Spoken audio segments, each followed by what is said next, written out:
PSC previous প্রশ্ন। A B O C একটি যৌথ ব্যবসা শুরু করে। বছর শেষে এ লভ্যাংশের 5/2 অংশ, বি লভ্যাংশের 4/1 অংশ পায় এবং সি 4,900 টাকা পায়। ব্যবসায় মোট লাভ কত হয়েছিল? 12,000, 14,000, 15,000, 10,000। যে কোনো অঙ্ক কনসেপ্ট ক্লিয়ার করে করতে হয়। দেখো, এ পেয়েছে কত? এ পেয়েছে কত? 2/5। বি পেয়েছে কত লাভের? 1/4। তাহলে দেখো, এ আর বি দুজনে মিলে কত পেয়েছে? কত অংশ পেয়েছে? টোটাল যদি যোগ করি কত হবে? 20। 20 এখানে থাকছে 8, 4 দুগুণে 8, এখানে থাকছে 5, তার মানে কত? 8 5 13। দেখো, টোটাল অংশ যদি 20 হয় তাহলে এ এবং বি কত অংশ পেয়েছে? 20-র 13 অংশ। তাহলে 20-র 13 অংশ যদি পাচ্ছে এ এবং বি, তাহলে বাকি 7 অংশ কে পাচ্ছে? বাকি 7 অংশ সি পাচ্ছে। তাহলে সি পাচ্ছে 7 অংশ, আর এই 7 অংশের মান কত বলেছে? 4,900 টাকা। 4,900। তাহলে 7 অংশ যদি হয় 4,900, এক অংশ কত হচ্ছে? এক অংশ হচ্ছে 7 7 49, 700। তাহলে এক অংশের মান যদি 700 হয়, তাহলে পুরো অংশ কত? পুরো অংশ বের করেছি আমরা 20। তাহলে পুরো অংশ যদি 20 হয় আর এক অংশ যদি 700 হয়, তাহলে 20 গুণ 700 হবে টোটাল লাভ। তাহলে 7 দুগুণা 14, পরে 3টে শূন্য। তাহলে 14,000 হচ্ছে উত্তর আমাদের অপশান বি। এই অঙ্কটিও পিএসসি প্রিভিয়াস ইয়ার দিয়েছে। একটি 70 মিটার লম্বা ট্রেন ঘন্টায় 75 কিমি বেগে 105 মিটার লম্বা একটি ব্রিজ পার হতে সময় কত নেয়? 2-এর 1/5 সেকেন্ড, 8-এর 2/5 সেকেন্ড, 9-এর 2/5 সেকেন্ড, 18-র 2/5 সেকেন্ড।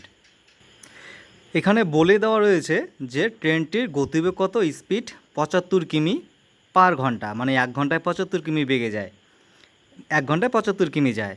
আর ট্রেনটিকে কতটা পথ যেতে হবে? বলেছে যে ব্রিজটি পার করবে তার দৈর্ঘ্য 105 মিটার আর ট্রেনটির নিজের দৈর্ঘ্য 70 মিটার। আর একটা জিনিস মনে রাখো, যখনই ট্রেন ব্রিজটি পার করবে সবার আগে ট্রেন নিজের দৈর্ঘ্য অতিক্রম করবে। তাহলে এখানে টোটাল কত যাবে? 105 মিটার, আর এই 70 মিটার যোগ করতে হবে, 175 মিটার ট্রেনটি অতিক্রম করবে। আর দেওয়া রয়েছে স্পিড 75 কিমি পার ঘন্টা। 75 কিমি যাচ্ছে কত ঘন্টায়? 75 কিমি যেতে সময় লাগছে 1 ঘন্টা।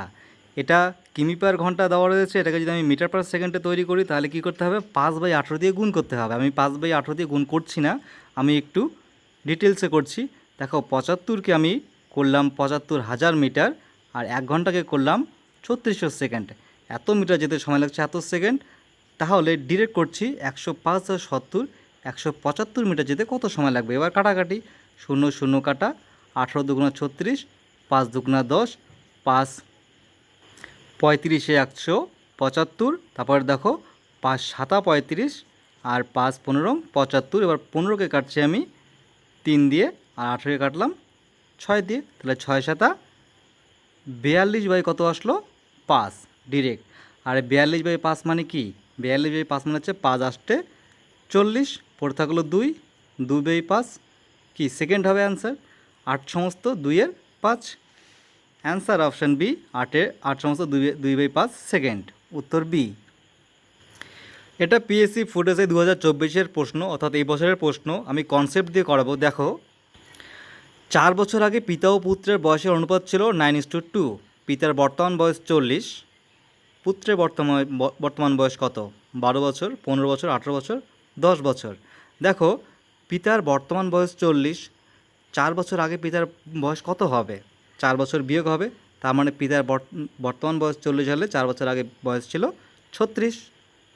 দেখো, 4 বছর আগে তাদের বয়সের অনুপাত কত ছিল? 9:2। এটা পিতা, এটা পুত্র। আর দেখো, পিতার বর্তমান বয়স 40, 4 বছর আগে বয়স কত ছিল? 40 থেকে 4 বিয়োগ করো, তাহলে 4 বছর আগে তার বয়স ছিল 36। তাহলে 4 বছর আগে বয়স ছিল পিতার 36, তা আর 4 বছর আগে এখানে অনুপাতে কত দেওয়া আছে? 9। তার মানে 9 একক কত ছিল? 36। তাহলে 9 একক যদি 36 হয়, তাহলে 1 একক কত? 4 লং 36, 4। তাহলে 1 একক যদি 4, তাহলে এখানে 9 একক 1 একক 4 হওয়ার জন্য 9 একক 36 হচ্ছে, তাহলে 2 একক কত হবে? 4 দুগুণে কত? 8 হবে।